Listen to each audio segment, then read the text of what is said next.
Welcome back to the Belief Lab. I'm Dr. Wendi Zimmer, and this is where belief meets communication. If you're new here, I want to start by welcoming you. I'm so excited you're here, and if you have listened to me before, welcome back. Because this podcast is about transforming belief from something you hope for into something you use, something actionable. And if you've been here before, you know this. Belief and communication are inseparable. Because every time you open your mouth, you're not just speaking words. You're expressing what you believe about yourself. And you deserve it. So I'm so glad that you're here today. I'm glad that you've invested time in you. So let's get started. I want to talk about one of the most universal fears on the planet. And that is public speaking. Public speaking. And I know what you're thinking. If public speaking is not your jam, if it's something that literally makes you sick to your stomach, you're not alone. They've done so many studies on public speaking, and what they have found is that people fear speaking in public more than they fear death.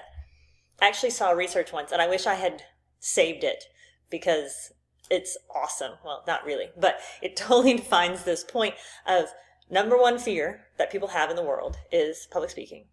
The number two fear is death. The number three fear is death by public speaking. And, I laugh, but that was me. That was me. Years ago, if you'd have said that I would now be speaking on stages, that I'd be teaching communication at Texas A&M University, that I'd be having a podcast and having a newsletter and all the things that I'm now doing, I would have laughed in your face because it used to make me sick to my stomach. But I have learned lots of strategies and lots of resources to no longer be afraid and help me realize that those nerves that I feel, your heart racing, your voice shaking, your thoughts scattered and all over the place, are not your body screaming. Even though it feels like you're saying, get me out of here. I will do anything but this. It's actually not about speaking. It's about belief. And it's about channeling those feelings, channeling that nervousness into something that you can use for good instead of making you feel like you are powerless. So if that resonates with you, I am so very glad you're here because I'm going to teach you some actual strategies today that you can use to increase your public speaking. And whether that means you're speaking on stages to hundreds of people, or you're speaking in a meeting at work, or if you're just speaking up in a crowd, it doesn't matter what level of public speaking we're talking about. Anytime you are using your voice to communicate a message, it is speaking in public. And we can all do things to make it a little less uncomfortable, a little less awkward, and really speak from our belief and our conviction. Because public speaking is about what you tell yourself the moment that all eyes are on you. It's all about how we talk to ourselves.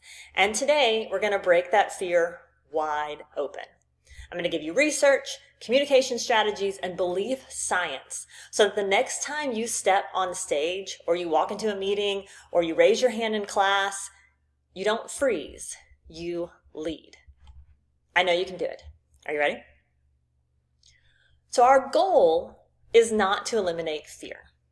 It's our need, it's our goal, it's our desire to rewire it. So let me explain. The first point that I want to hit home today is fear is actually just a physiological, y'all, words today, physiological reaction, not a personality flaw. Okay? And I did not just mess up that word on purpose. That was a key part. I will not edit this out. That was a key part to say that even when you have lots of experience speaking, you can still trip up. And that's okay because it makes you human. It's not a personality flaw to think, why am I afraid of this? Why do I not like speaking in public?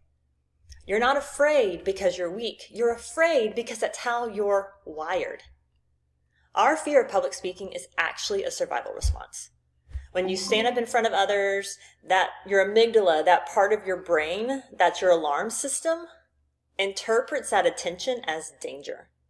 Because years ago, it used to be when you were being honed in on, maybe from an animal, maybe from other things in your surroundings where you had to protect yourself. That's your amygdala going, no, no, no, no, no, no, no. You need to run. You need to get out of here. You need to protect yourself, or you need to fight.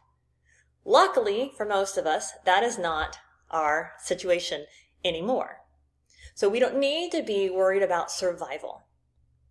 Our body releases adrenaline. That's why your heart rate increases. That blood flow redirects away from the reasoning areas of your brain because, again, your body's trying to survive. So instead of our brain saying, you know what, this is okay. I have talked before. I have spoken up in meetings before. I have used my voice before. Our brain goes, nope, nope, nope, nope, nope, nope. This is a bad situation. We have to escape. We have to survive. But here's the twist. Those same symptoms are identical to excitement. The same things you feel when you're afraid is exactly what you feel when you're excited. So think about that for a second.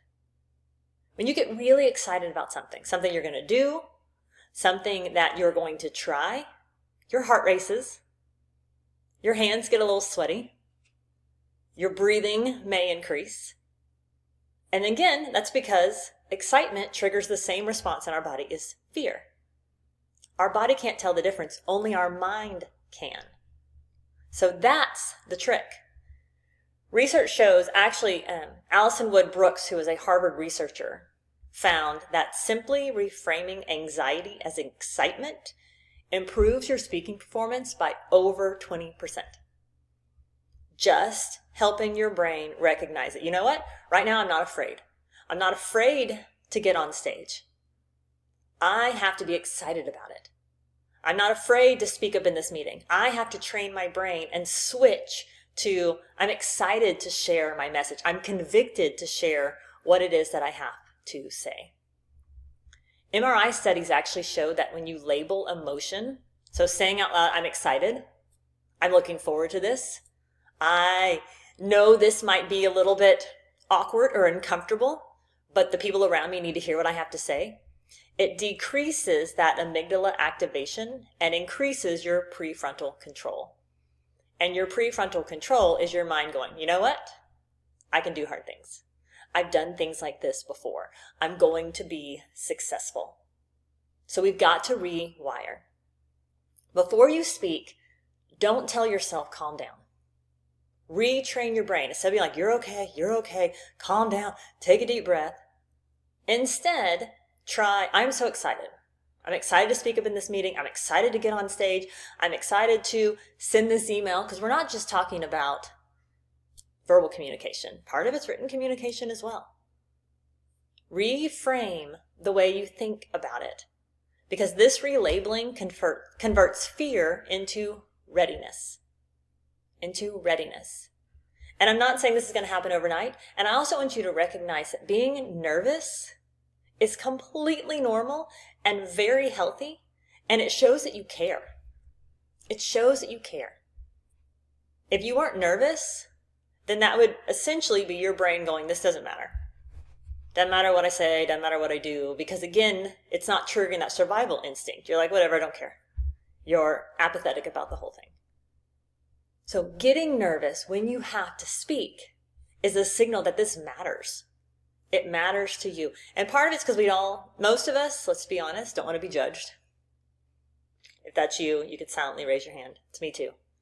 We don't want to be judged. We don't want someone to think that we're stupid, or that we're not good enough, or we're not smart enough, or we're not strong enough, or we shouldn't be here, or all the other aspects that come around, to be honest, imposter phenomenon, which we're not going to get into completely today. That'll be a different conversation. But relabeling and saying, I'm excited. It's okay that I'm nervous. It's okay that I'm nervous, but I'm ready. I'm excited about the opportunity that this is going to present. And I know you're thinking like, okay, sending one email or speaking up in a meeting really doesn't get me all that excited. Okay, fair. 100% fair. But that's where it starts. It starts with those small actions. It starts with those small opportunities. It starts with, I have a 3.5-minute talk at the next meeting. I have to send this email that I'm unsure of. I need to call my mom and tell her A, B, and C, and I'm worried about how it's going to go. I need to have a conversation with my spouse. And no, you may not be thinking, oh, I'm so excited. But you are excited about the outcome if it goes well. Saying, I'm excited because if I have this conversation with my spouse, this could change. I'm excited about that outcome. If this conversation in this meeting goes well, I'm excited about the change that's going to happen in my organization, or I'm excited about what's going to happen as a result of me bringing up this message, bringing up this point. So even if you can't get excited about the actual event itself, getting excited about the outcome and the good that can happen is the key to starting small and then building up. Because if fear is just energy, if it's just your way of reframing and thinking about how your body is reacting, the real question becomes, where do you focus that energy then? If my body can't tell the difference, only my mind, my brain can tell the difference, then how do I refocus that energy? And that's where belief comes in. So the second point that I want to hit today is that not just thinking about the bodily response to the fear and the nervousness, but that your belief shifts your focus from performance to purpose. From I just have to complete this task to I am going to make a difference with what it is that I say, whether it's small or large. Because fear thrives on self-focus. When you're afraid of something, you turn so deep inward on what if I mess up? What if I say the wrong word? What if I stumble over my words? What if I fall walking on stage? What if I forget what I'm going to say? What if I get up in front of the group and someone asks a question and I can't answer the question? It literally focuses on you. You. But belief shifts that spotlight. Most people approach speaking as a test. Will I be good enough? Will I sound smart enough? Will people like what I have to say? But when you base your communication in belief, then you can approach it as a mission. How can I serve my audience? How can I deliver this message in a way that it's going to be received most positively? It's not, will I be good enough? It's not about you. It's about the message that you're delivering. And again, whether that's speaking for 3.5 minutes in a meeting, or it's having a difficult conversation with your spouse or a family member, or you're getting up on stage and having a massive conversation. How can you best serve your audience? How can you deliver a message that's going to make a difference to them? Because when you believe you have something worth saying, fear loses its grip because that focus moves outward. It's not about you anymore. It's not about you being good enough. It's not about you being strong enough or smart enough or how others are going to perceive you. It is about how you can help others, how you can send a message that others will identify with, resonate with. Research shows that specifically, speakers who focus on connection instead of perfection are rated as more confident, authentic, and persuasive. And we've all seen it. We've all listened to speakers on stage that have all the perfect slides, have all the perfect, transitions. It's like they have memorized step by step by step every moment of their talk. And it seems very ingenuine. It seems very scripted. It seems very memorized. And there's not a lot of emotion. There's not a lot of personal connection. You kind of walk around going, meh, it was fine. It wasn't bad. Or same thing in meetings, or same thing in emails, or same thing in smaller situations of communication that we find ourselves in, where it's like, okay, this person just got up and checked a box. They're like, okay, I have to get up and say this thing, so I'm here, here, and here. You don't feel any conviction. You don't hear any passion in what it is that they have to say. It looks like they didn't prepare at all. They walked in, they did their thing, 1 minute, 2 minutes, and they walked out. Where if you come across as human, which we all are, then people see you as more confident, more authentic, and more persuasive. And the thing you've got to recognize is that no one knows what you're going to say except for you. No one knows. So if you mess up, or you get things out of order, or you forget exactly the example you were going to give, then you're human. Unless you go, oh my gosh, I totally messed up, I'm so sorry. And then again, depending upon the audience, they may laugh and go, oh, that's completely okay, you're totally fine. But generally, that's not the approach to take. Instead, you should just continue being human. Neuroscience of empathy talks about how when you focus on your listeners, it activates the brain's mirror neurons, which syncs your heart rate and your emotions. So it literally creates that alignment between you and your audience. It syncs it up because you're focusing on them and you're focusing on their facial expressions and you're focusing on what they're saying and how they are perceiving what you're saying. And when you do that, when you focus on others and not focus on yourself, you deliver a much more effective message. So before every presentation, ask yourself, what's my message? Not my performance. What's my message? And who can this help? And what do I believe they need to hear? Again, not about you, not about me. It's about them. Because this moves us from how do I sound to who can I serve and how do I serve them best? Whether it's a very high stakes situation or a very low stakes situation. Who am I serving and how can I serve them best? Fear says perform. Belief says connect. And when we can connect with our audience, that's when the difference is made. Because once you shift from that self-consciousness to purpose consciousness, if that's even a word, then you're ready for the next step. The belief tools that reprogram your confidence are going to be what really seal the deal. So my third point is to train your body and brain to speak from belief. You've heard me say before that communication is a skill, it's not a talent. It's not something that we're born with. The best communicators practice. They really focus on who they're talking to and not themselves. They have moments where they mess up, and instead of ruminating on all of the things that go wrong, they focus on the things that went right. They focus on the times in their lives where they have been successful. They're training their brain, and we have to train our brains as well. Because we can't think our way out of fear. You just can't. You can't reason it. Remember I told you at the beginning, your amygdala changes your blood and the flow of your blood and takes it away from the reasoning part of your brain because it's getting you to fight, that survival mode. So we can't reason our way out of it, but we can train our brain to respond differently, not react, respond. Speaking confidence is a physiological skill. And it's trainable, and I'm going to teach you how to train it today. So studies on embodied cognition show that your posture, your breath, your gestures influence your brain's confidence signals.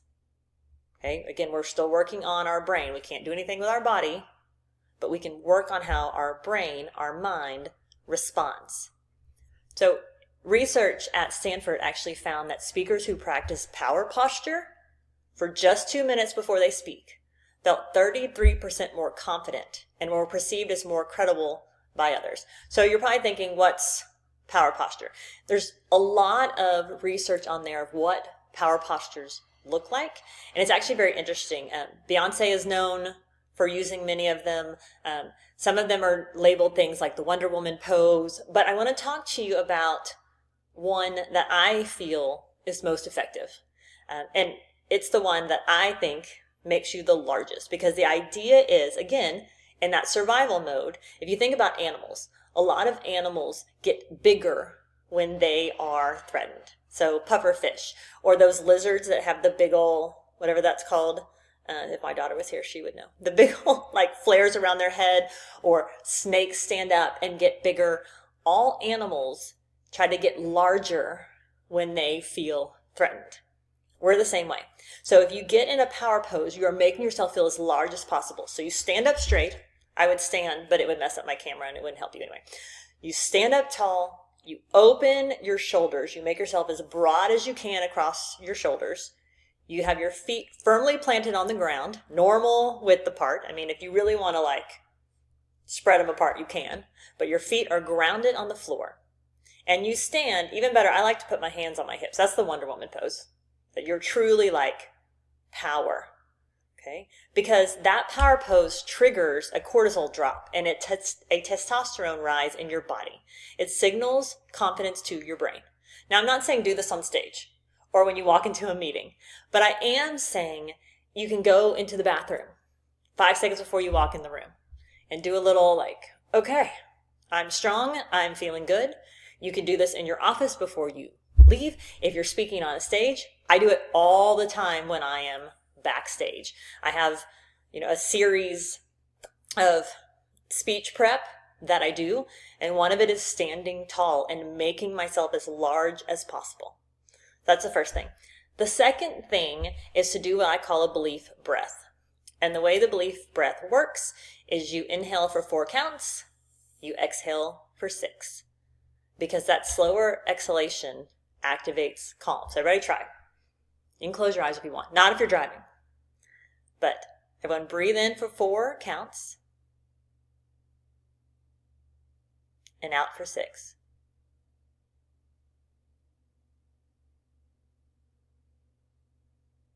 See? I already feel better. I already feel calmer.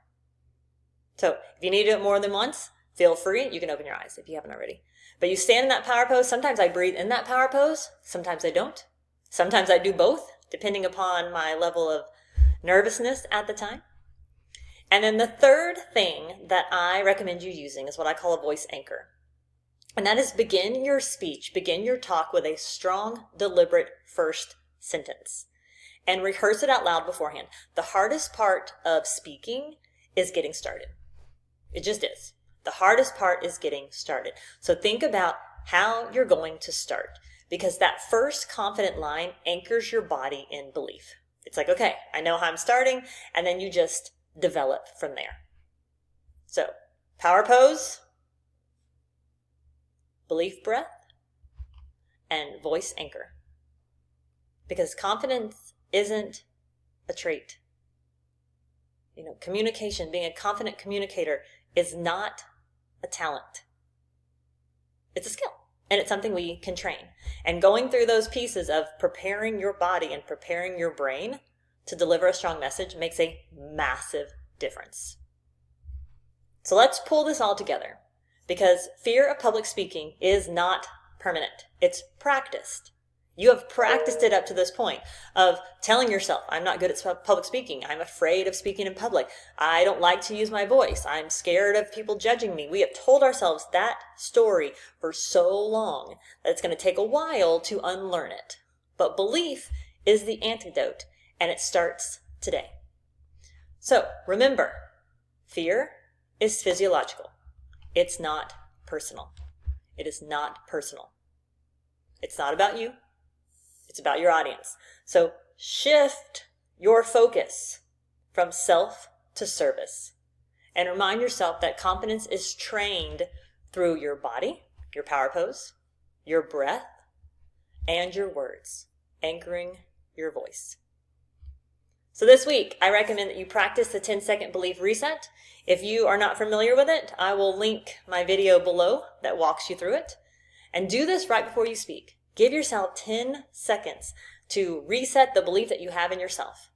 And then when your talk goes well, which it will, focus on what really went well. Celebrate what went well.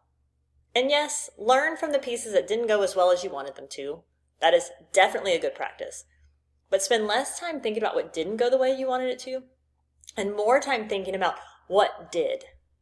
What did? Label that emotion around, I'm excited to be here. I'm excited about my message. I'm excited about how I can serve my audience.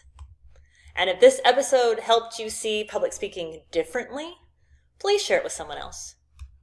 We all have different levels of confidence in our public speaking. We all have areas that we doubt our voice, and we make ourselves small. And that's the last thing we need to be doing. We have amazing messages that people need to hear. We do not need to be making ourselves small. Someone you know needs to hear this message. And for everyone else, if you have not already, please subscribe to this podcast so you don't miss an episode. And join me next week here on the Belief Lab, where belief always comes before the breakthrough. And remember, It's not about being fearless. It's about speaking anyway. It's about shifting.